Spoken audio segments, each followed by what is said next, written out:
Everybody, Jack Lucky Mortgage Advisor here, and this is going to be the full tutorial for the Ultimate Mortgage Calculator.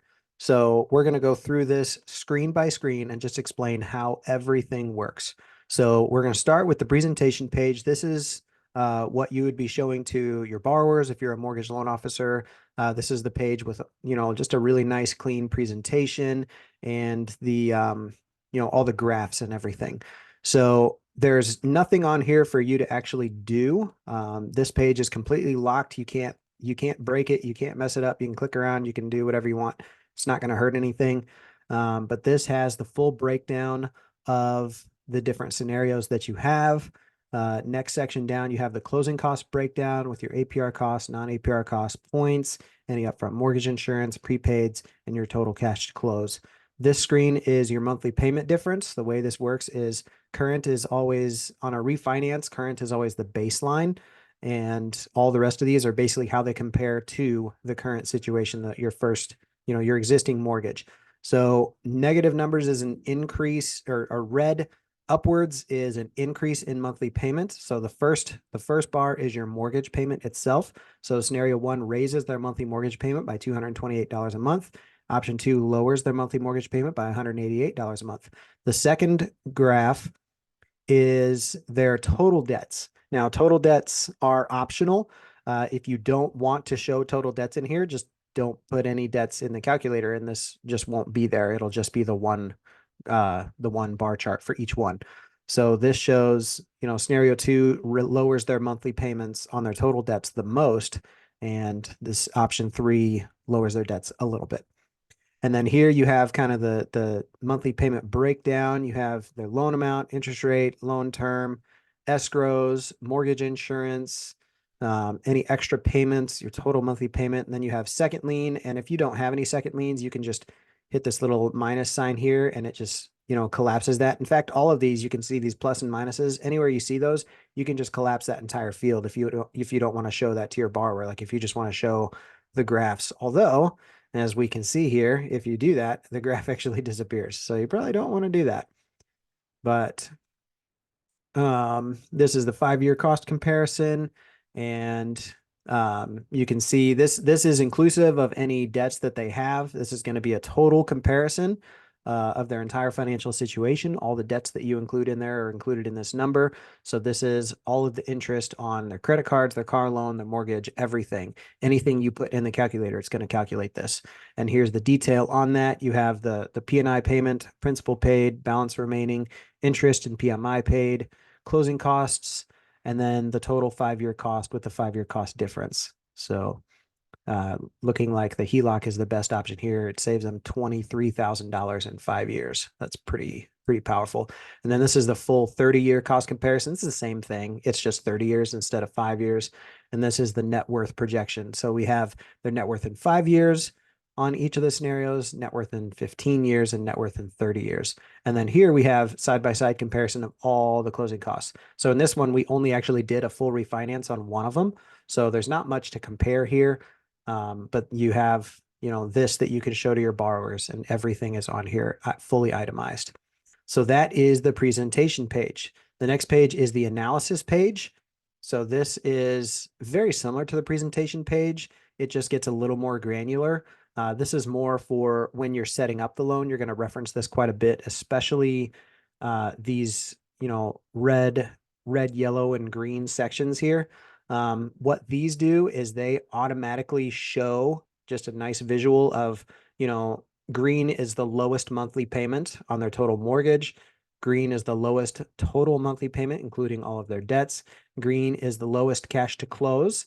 And so it's negative 22,220. So that's obviously the lowest because it's negative $22,000 for cash to close. That means they're getting cash out of $22,200. Monthly mortgage savings. Obviously, you want the most savings as possible. These are negative numbers, so those are bad. Total debt savings, and the inverse is true. Break even. So this field is really helpful if you're showing a borrower like different point options. So let's say you wanted to show like a par rate, a half a point, paying down a half a point, paying down a full point with the lower interest rate. And you wanted to see how long the break even point was, like how long they would need to stay in that house in order for those points to make sense. That's what this specific field is for. And it's not on the presentation page, but I mean, you could show your borrower this page too. I kind of like this page better I think the colors really help to show, what's the better solution. You just, plug in all your inputs and look for which one has the most green. And that's the option you want to go with in most cases. So you've got your 5-year cost, 5-year savings, total loan cost, total interest percentage. This is where you can calculate your borrower's DTI. You have the front end DTI and we have the back end DTI right here. They're consumer debt free, how long before all their consumer debt is paid off, if you have any in the calculator. And then same thing, first mortgage, second mortgage, total freedom point, complete debt free. And then we have the net worth. So you have their starting point, where how much investments they have. Obviously you put this in here on the individual scenarios. Their investments worth in 5 years, net worth in 5 years, investments worth in 15, net worth in 15, all this good stuff. So really, really helpful information here. There's only one field to edit in this one. And basically the short thing, the easy thing to remember is anytime you see a light blue field, those are editable fields. So the scenario needed one, this is a drop down. You can have up to 10 scenarios. So all these scenarios are blank right now. That's why it's all NAs. But you can do 7 scenarios, you can do 5 scenarios, you can do 2 scenarios. You can do whatever you want. And this will update on the presentation page as well. So if you have, more scenarios than you need, it's going to show up on the presentation page as well. So you do want to make sure you have that set correctly when you're presenting to a borrower. The other field that you have editable here is the extra payments on the first lien and second lien. So you can update this live. So say a borrower wants to know what happens if they pay extra $50 a month on there.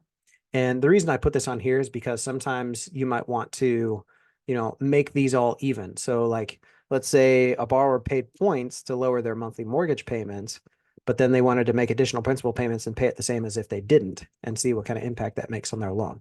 Well, you can do that right here, and it's really easy. So that's a helpful thing there. And then you have the scenarios. So you have scenarios 1 through 10 down here, and we're going to go through all of these. But actually, first, I'm going to show you the one other page at the very back is the PMI chart. So this PMI chart is fully accurate as of today. And you and I both know that these things can change every once in a while. And if they ever do change, I'll put out a new updated chart with these, because this isn't really editable. Like you can click on them, but you can't edit anything. It's protected because I don't want you to mess up my my calculations. But this is fully accurate. You have USDA, you have your FHA, your funding fee, and then these are editable. These ones are editable on the PMI chart. So it just depends on what you're seeing in your local market for any of these scenarios. You can change these to whatever percentage point you feel is appropriate, and it will update in any of the scenarios. So you can change that if you want. So let's go to scenario 1. So this is where all the magic happens. So again, everywhere in blue are editable fields.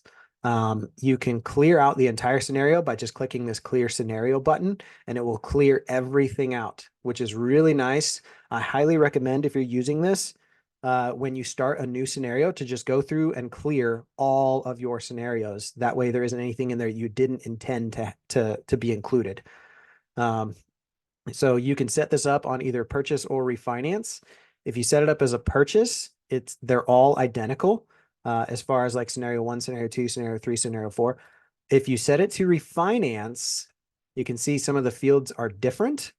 And that is because on a refinance, the first scenario is their existing situation, whatever that is, and if their house is paid off, then you're just going to put no lien, just put 0 in here. They owe nothing, because this is how this calculator works, is it's all comparing to their existing situation, right? So you put their current value of their home. You have a drop down here for conventional, FHA, VA, first use or subsequent use, IRRRLs, VA exempt. So that's exempt from the funding fee. So all of that stuff, because the funding fee and all of those will automatically calculate on all of these. and they are completely accurate. So you have your total loan amount, your interest rate. There is no loan term on this because it's going to calculate your term for you when you put in how much they owe, the interest rate, and their monthly payment. It'll tell you how long they have left on that loan. It'll do that automatically. For escrows, you need to enter the escrows down here in the fee section. So as you can see, the fee section is built to look exactly like a loan estimate, and that's by design. I feel like that's the most intuitive way to do this. And you can even show this screen to a borrower if you want to show it, side by side with their loan estimate. They can verify that everything is exactly correct.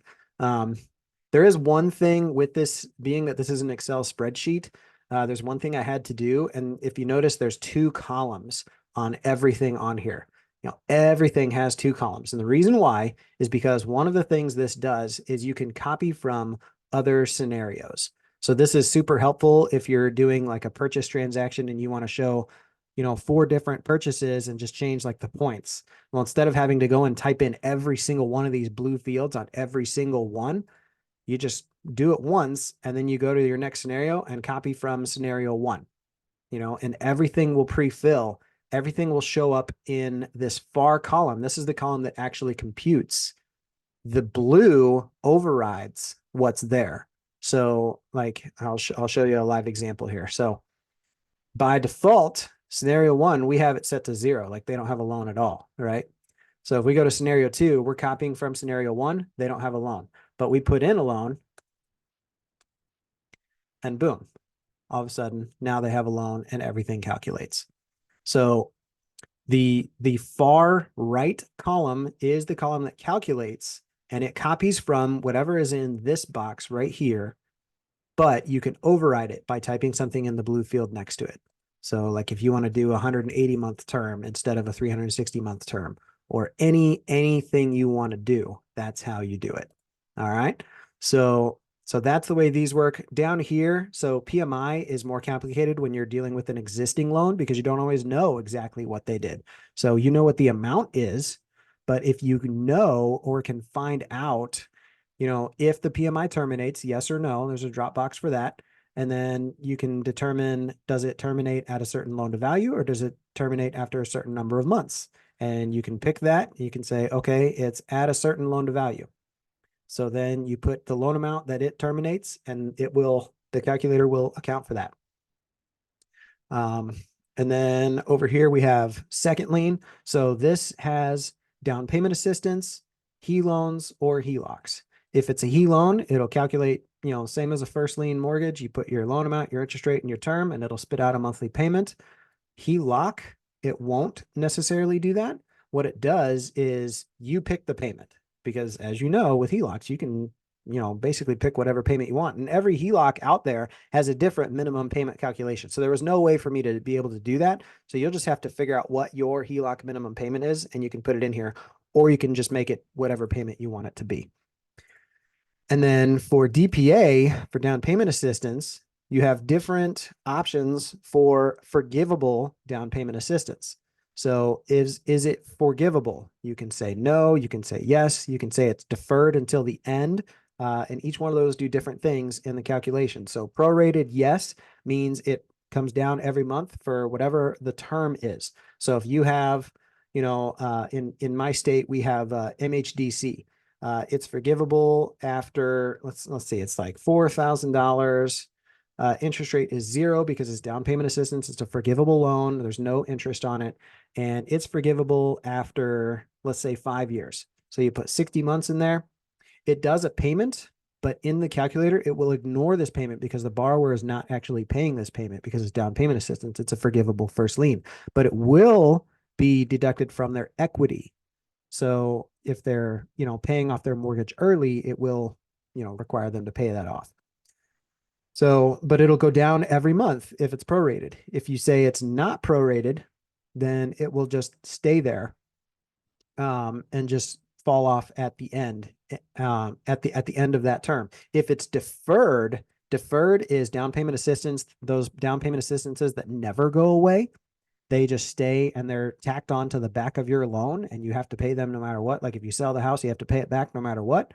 So that's what that's for. It will just stay there and just be an extra $4,000 deducted from their equity every month. All right, so that's how the second lien works. And then we have specialty loans, interest only. So some loans out there are like 10 years interest only. So for that, you'd put 120 months, and it'll be 120 months, and then it will be the remainder of the months after that. And you have different options here. Loan amount at end of interest only term.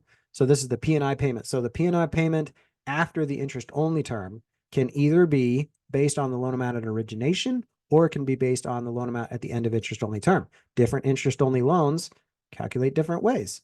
So we have both options on here. I have it defaulted to loan amount at end of interest only term because that's the most common, but you can change that whenever you want. Prepayment penalty, same thing. So you have different prepayment penalty options. You have a step down prepayment penalty. That's where it's, say 5% for the first year, 4% for the second year, 3% for the next year. It just drops down a percentage point every year. Flat stays the same for the entire term of the prepayment penalty period. And interest is those prepayment penalties that are based on like 6 months interest or whatever. So you just put 6 months interest, and there you go. So that's how the prepayment penalty works. ARM loans, you have the fixed portion of the ARM loan. So if you're doing like a 5-1 ARM, so you're going to do 5 years for the fixed portion, and then it's going to adjust every 12 months. So 5-year, 1 month. So that's a 5-1 ARM. The rest of these actually, they're here and you can put them in, but they're actually just for your information. They don't actually do anything to the calculator, because the way you're going to actually change the interest rate at any point is just manually. You're going to go down here to the amortization schedule. And if we click this little plus sign here, it's going to show the full amortization schedule. Now this is 40 years. So this is a 30-year loan. So the last 10 years are all blank right now. Their equity continues to go up, though, of course, because their equity is going up every month as they live in the house longer and appreciation happens.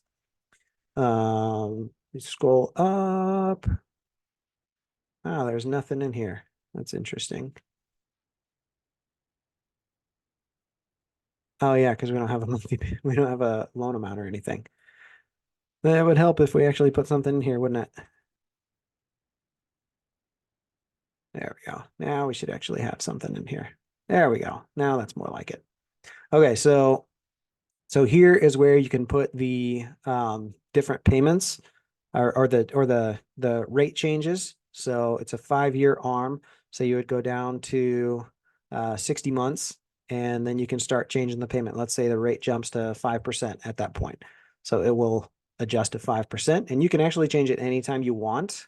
All of these are editable fields, but typically it's in 6-month intervals. So I just have it color coded to make it easy for you. So let's say it's 5% the first year, and then it adjusts again to 5.5, and so on and so forth. The next year it drops down a little bit. I'll say it's like 4.5, whatever. And you can analyze the heck out of this to your heart's content. All right. So that's how that works. So going back up here again. So yeah, like I was saying, all these fields, you can put something in there, like, what the initial cap is, the subsequent cap, lifetime cap, all that stuff that's common for ARM loans, but you're just going to be entering everything manually anyway. And then you can say whether it's a payment option ARM, yes or no, and that will adjust the calculator, and then recalculate amortization each adjustment. So this is set to default to yes, because that's how traditional ARMs work. Every time the balance reset, or every time the payment changes, it redoes the amortization based on whatever balance is left over, right? And so this will automatically do that. But if you want it to not do that, maybe your ARM is different, you can just say no, and it will keep the same amortization through the life of the loan. And you can also override the payment anywhere you want to, like on option ARMs, you can actually change the payment anywhere you want. And when you do that, it will change. So let's change it to $1,000. And then boom, all of a sudden now the payment is $1,000. Oh, but it only did it once. Interesting. I probably need to fix that. All right. Then we have optional fields. So this is where you can put in your borrower's income, and it'll calculate their debt to income ratio and the home appreciation rate, which is at a home appreciation down there. All right. So then getting into the fee page. Here we have where you can charge points, and you just put in 1 for 1 point, and it'll calculate that based on the loan amount. You can do whatever you want. Broker fee, which is really the same as points. Percentage is the same thing. You know, you're charging, let's say your broker fee is 1 point, then there you go. Or if you do a flat broker fee, $1,500 or whatever it is, and you can even add the two together. You can say it's 1% plus $1,500, whatever you want. You can put it in there and it'll do that. You also have all the different fees, and you can actually change the fee names and they will update on the other pages. So like maybe yours isn't an origination fee. Maybe yours is a, whatever you want to call it fee. I don't care. You know, you just put that in there and it'll update, and you just change the number, say whatever it is. And remember, like I said before, it's going to update here, and this is what's actually calculating. So you override whatever is in there by typing something in the blue fields. So down here in the MIP section, you can override the MIP anytime you want. Like if it's for whatever reason your MIP is different, or maybe you're doing like maybe you're doing a conventional loan with just one-time PMI, you know, the upfront PMI, then you can say yes to this, and you can override it to whatever percentage you're doing, you know, 2.3% or whatever it is. You know, and then MIP and loan is where it will actually loop that MIP into the loan, which for conventional loans, obviously it doesn't do that. So we're going to say no to that. And that way it will calculate correctly for their cash to close. And then same thing, all the other fees down here, the USDA technology fee is automatic. It will just, if your loan is a USDA loan, it will charge the $25 technology fee because you have to. And then it won't on any other loan. But the rest of these you can update as you need. Same with title fees. There are some asterisks here. So there is, it calculates your total APR costs and then your non-APR costs. And the asterisks, anything with an asterisk is included in the APR fees. So those are, you know, loan fees, and they get included in the APR calculation on the presentation page. All right. And then we have recording fees, prepaids, and initial escrow payments. So prepaids, as you guys know, is just what's paid out immediately. So like if you're collecting your first full year's homeowner's insurance, you put a 12 right there. That's probably the only one you're usually going to do, except for prepaid interest. Whatever days you have for prepaid interest, you put that in there. It'll calculate for you. And then your escrows, like we talked about before, you're always going to put those down here. And then you can obviously, just like on your loan estimate, you know, whatever is pre-filling the escrow account, right? So three months of each one of those, or whatever you want to do. This won't do aggregate adjustments. You just have to put all that stuff in manually. And then down here, we have lender credits, same thing as before. You can do a percentage or a fixed amount. Seller credits is always a fixed amount. You put it right there. Seller credit for taxes, if you're doing a purchase loan and you want to really be exactly right, you know, it's 8 months, but the seller's putting 5 months towards it. It'll all calculate for you. And then you have all the adjustments that would be on a loan estimate. So you can put their initial escrow payment in there. You can do any kind of credits that aren't accounted for anywhere else. You can put those in here and it will all adjust. So there you go. That's the fee section. We already kind of talked about the amortization schedule, but you know, you have kind of the main stuff on the loan up here, and you can change anything you want. Extra payment overrides. This is where you can, you know, as you guys know, on the analysis page, you can add monthly payments or extra principal payments, and those will default right at the beginning. But if you want to change it anywhere along the way, you can do that. And when you put it in here, it will do that forever after that. If you just want to do like a one-time thing, you can put a one-time extra payment of whatever amount you want, and it will do that, and it'll calculate, and it'll change, you know, how the interest and principal and all that stuff works. All right. So let's see what else. So I'll scroll down through here. Here you have the this screen right here. This side is where the prepayment penalty shows up. So if you had a prepayment penalty, it would show that, and it would be deducted from the equity. So you have the ending balance of the loan and the prepayment penalty, and then it would have your equity that you have in the home, right? So let's see here. Keep going. We got to scroll down all 480 months of that thing. Let's minus sign that so it's easier to scroll around on here.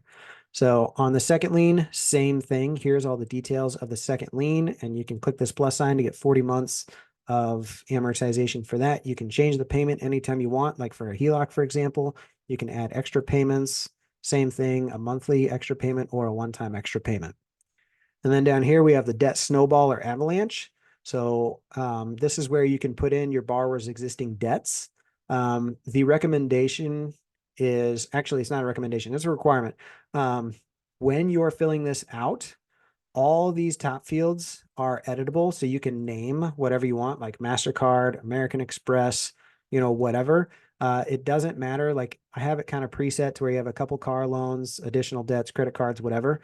But one important thing is you want them to be in order. You don't want to have any gaps. So if they only have 2 credit cards and a car loan, don't leave these 2 blank and put the car loan over here. It won't work right.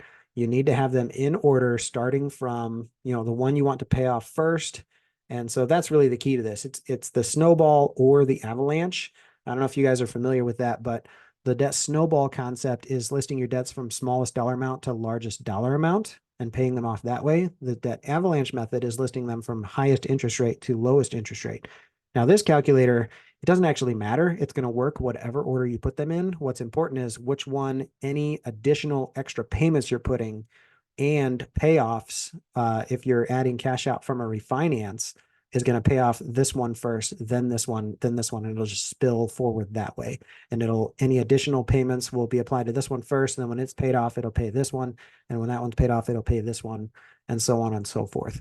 So you just need to know the balance, the minimum payment, and the interest rate for all of their loans. And you can put those in here. And then you can put in whatever extra amount they're paying towards those, a one-time startup amount, like if they're just going to jumpstart, they're paying off their debt, whatever you want, you can put that in here. And then this little drop box, if you're doing a cash out refinance, so like on scenario 2, that's what we did. We did a cash out refinance. So that, well, I've changed everything around. So now the numbers all look goofy, but it took that and paid it towards their existing balance of everything. All right. And then lastly, we have the investments calculator. Basically the same kind of thing. You put their starting amount that they have in investments. There's a couple of drop boxes here if they're using their investments for down payment and closing costs. So this could be useful for a scenario where a borrower wants to either put 20% down, or maybe they want to put only 5% down and keep the rest of that money invested in the market. Well, what's going to be the better play long term? Well, this calculator will tell them that. So this is where that can help. Also, same thing, if you're doing a cash out and using that cash out for investments, you can add that in here. Then it's going to show their balance after all of those decisions are made. You can add a monthly investment, what they're putting into their investments, and also their rate of return. And then all those things can be overridden again. So let's say, you're using this for retirement planning. You're going to be more aggressive in the beginning, but when they get to closer to retirement age, they're going to go a little more conservative and their investments go down to 4% growth rate, whatever. And then payment override, they're going to, this is actually really common. I use this a lot in this calculator. So in this case, the guy was debt free after 15 months. So on month 16, the money he was putting towards his debt, he all of a sudden started putting towards his investments.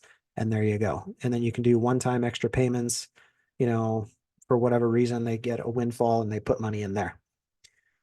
So that's how that works. And you do have a little chart here that shows it, but that all this stuff will automatically show up on the presentation page, and the net worth screen is the one that's most important when it comes to investments. So you can see how these different scenarios play out. And that is pretty much it. That is how this calculator works. If you guys have any questions or concerns, or something isn't working right or whatever, feel free to reach out to me and I'll be glad to help you out. Thanks so much.